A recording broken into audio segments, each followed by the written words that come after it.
Time for the Roots and Roots Show with your host, Greg Rasheed. Bringing you history and music from the Black American diaspora. The goal of this show is to empower you with information that you can then seed and grow within your community. Now, here's your host, Greg Rasheed. I want to say good afternoon, good evening, good morning, wherever you are in this universe. This is Greg Rasheed with another edition of the Root and Roots Show. Heard at your convenience, whenever you want to on the internet, or wherever you listen to the show on YouTube, Facebook, iTunes. But a lot of people listen every Sunday at 3 p.m. Mountain Time in Colorado on KUHSdenver.com, created by the one and only legendary, the king of the blitz himself, Henry Archuleta. And I want to say hi to all my friends and folks in the Denver and Colorado area. I hope after this whole pandemic is over and all, I can get back there to visit. But anyway, because I got to renew my driver's license. But anyway, we're going to have a great show as always today. Doing the interview, once again, I because of where I am in Bangkok, Thailand, I can't do interviews yet live with folks in the U.S. So I try to do it a different way by sending the questions to authors and folks I want on the program, and then they respond with the MP3. That's what we're going to be doing today. And I'm just happy to have on my program today. As I look at it, I'm looking at it because it's a little small gal here in Bangkok. You might hear some noises because I'm on the balcony right now. But I'm happy to have on the program today Dave Jordan. He's the author of a new book, Cobra, A Life of Baseball and Brotherhood. And the Cobra is the one and only, the legendary, who should be in the Hall of Fame. I'm talking about Dave Parker. And it's, I know some of you are saying, well, it's not baseball season now. It's football, soccer, hockey, basketball. Why are you talking about baseball? Because baseball, in my mind, is 365 days a year. And so I can talk about it when I want to. And also, there was a little delay because I was going to have Dave Jordan on earlier, but a situation came up with him, so we had to kind of wait till now. And I'm more than happy to do this. And this book is just superb. Him and Dave did both Daves, Dave Parker and Dave Jordan, they did a great job with this book. So I'm just going to sit back right now and start this interview. Hope you enjoy it as we listen to Dave Jordan talking about his amazing book about Dave Parker, Cobra, on the Root and Roots Show. Question. Tell my listeners how you became interested in writing a book with Dave Parker. Answer. After I finished Fastball John, the John D'Acquisto book from 2016, we had received a lot of accolades from the sports writing community. I mean, Fastball John became something of a cult hit among more informed baseball book readers. For my next project, I made a list of the top 500 all-time players and examined who had written a book before. So many of them, as you might imagine, have memoirs and biographies, even going far down the list. Lou Piniella, for example, has 2 memoirs and a biography. Ron Guidry has 2.5. Quite frankly, I was a little baffled by the idea that no Parker book existed. Question 2. Excuse me. What was Parker's first response when you expressed interest in working with him on his autobiography? Answer. Parker had been working on his memoir with another writer when I was asked through a mutual friend to step in and help out. Parker acted very honorably, wanted to give his obligation to the other author time to play itself out. We reconnected a few months later, but as I understand it, Parker had been working sporadically with 2 or 3 other sets of writers over 15 years before I came on board. Question. I was very happy to learn that the book was coming out and enjoyed reading it. My question is, why do you think it took so long for a book to be written about Parker? Answer. That's a great question, Greg. There's so many amazing authors and collaborators out there. I can name 2 who tried to get Pirates or 1979 book related projects off the ground, but there wasn't significant interest from top publishing houses. And Parker and I shared that experience while pitching Cobra. It's a community that wants Yankee books, Mets books, Red Sox, Cardinals, Cubs, Dodgers, and that's about it. Many exceptional writers recognized that something special occurred between these men in Pittsburgh during the 1970s and tried to make it happen with publishers. Before jumping on board with Cobra, I had extended dialogues with some top-shelf authors about this book's prospects in the marketplace.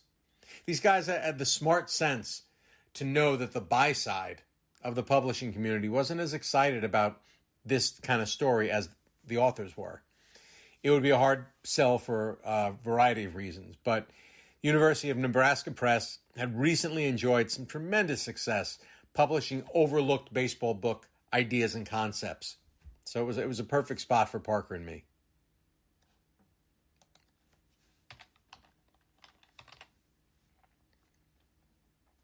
Question. I like how the chapters are named after funk songs. How influential was music to Parker and the Pirate teams he played on? Answer. Thanks, Greg. What began as a literary device that John D'Acquisto and I employed in Fastball John was so appropriate here. Parker at one time had a record collection of over 2,500 albums. He worked as a concert promoter during parts of his life, ran around with George Benson and Frankie Beverly. Much like Johnny D's musical journey during his playing career, Parker knew his way around tunes pretty well himself.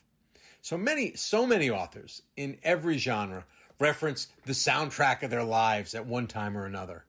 Parker and I wanted to make that spirit come alive here, and I hope that we did, But also the recollection element of this, the recollection device, this exercise works best when you find a song that was super popular for, say, 2 or 3 weeks back in the day and then fell into obscurity. We took songs like that, played them for Dave, and suddenly he remembered exactly where he was when that tune enjoyed its peak popularity. We found a number of songs like that, from one-hit wonders and supergroups. The Diana Ross, Marvin Gaye duet, My Mistake, for example, is one that we really don't reference in the final manuscript, but it refreshed Dave's memory about where he was and what he was feeling in 1974.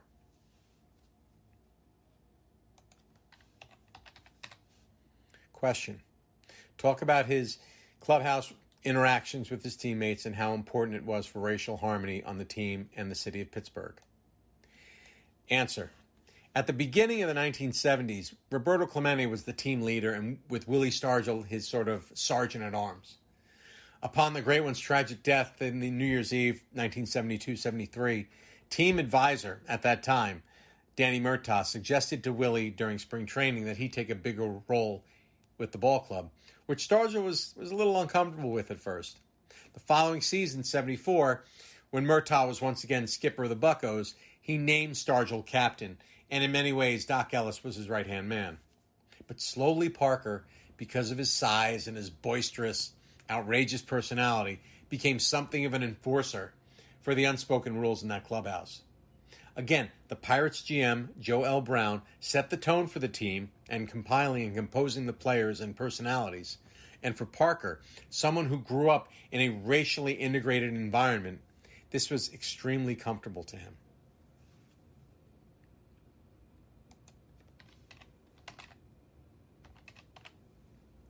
Question. Do you think that Parker's clubhouse jokes and insults would work today in MLB's clubhouses? Answer. This is an extremely important point, Greg. The things that these guys said to one another back then couldn't exist at all in today's MLB or any professional sports situation whatsoever. As Parker mentioned in the book's preface, there are certain words in 2021 America that are simply unacceptable to utter, even in jest. First of all, we as a people are much more enlightened, much more sensitive to the feelings of others, and rightly so. So just in the spirit of being kind and aware to our fellow man, certain things don't need to be spoken anymore, or ever again. Secondly, words, sayings, and gestures today possess much, much more, shall we say, media currency than 30, 40, 50 years ago. A throwaway comment in 1976 uttered by anyone in the clubhouse in 2021 could turn into a top story on Outside the Lines or ESPN. and cause a problem for the speaker, the listener, or anyone around them who ignored it and went about their business.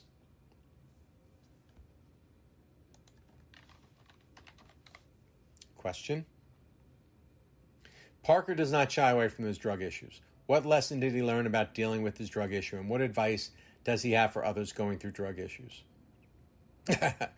Answer. Yeah, Dave really doesn't shy away from this subject at all. When we realized that we were going to be working on a book, I reminded Parker, based on what I've seen, my deep research of the baseball book space, what's been written, both in the recent past and years before, and what's being created with baseball memoirs, I believe that, and I told him this, I said, I believe if you want this project to be a success, it has to be no holds barred. And Dave, to his credit, just smiled and was like, I'm right here. So it's been an honest and amazing journey from our earliest conversations. I guess the greatest lesson for Parker with that particular chapter in his life is that you need to stay away from drugs, not just because it obviously sets a terrible example, but more important, you don't know how your body's going to react. You never know how the drug can rewire your brain or ruin your heart to crave more use. So many of us have medical issues that we're not even aware of that can really be catalyzed to a tragic extent with just simple use of drugs. And we know that now. And then he didn't know that back when he first started. And, all this can occur at the expense of everything and everything and everyone else in your life. I was just talking about this with Dave today, and he said, it's been proven he's seen players do it, and it just simply destroyed friendships, it destroyed careers, it destroyed marriages, and that's all because you don't know what your body's response is going to be.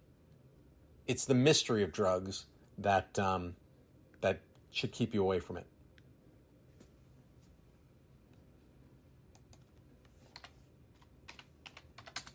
Question.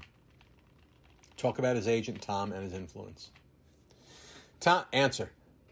Tom Rich was an attorney based in Pittsburgh during the late 1960s who went from conducting basic legal due diligence for Doc Ellis and filing the paperwork for Willie Stargell's circa 1907 restaurant venture to representing over 200 athletes during the mid-1980s. Cobra walks the reader through Tom's ascension almost as much as Parker's journey through professional sports. Tom was smart, quick, clever, and could take the temperature of the room better than anyone Parker ever met. His was the story of athlete representation's earliest days. He could parse a contract, calmly observe the issue from both sides, but also get intellectually aggressive or even physically confrontational if the moment called for it. When Tom and Parker were together in baseball circles, man, they were like Butch and Sundance. They were truly a dynamic duo, and the more that I got to know Tom, the deeper Parker and I went with the book. We make some allusions to Tom's considerable influence at the highest levels of Major League Baseball. And we wanted the reader to look a little closer at certain situations to recognize what was truly transpiring. That's the extra layer of Cobra that we believe makes the book different and certainly more complex than your average sports memoir. When I was talking to Parker the other day, he was like, Tom was like a brother. We had a bond that other players couldn't even understand.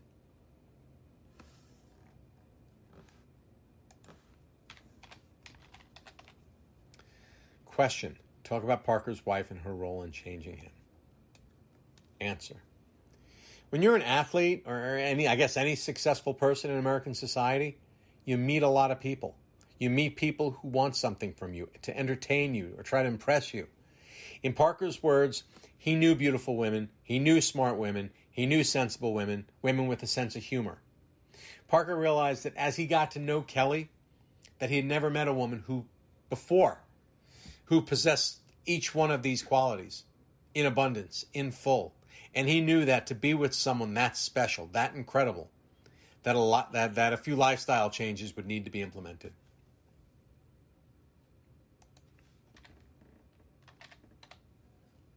Question.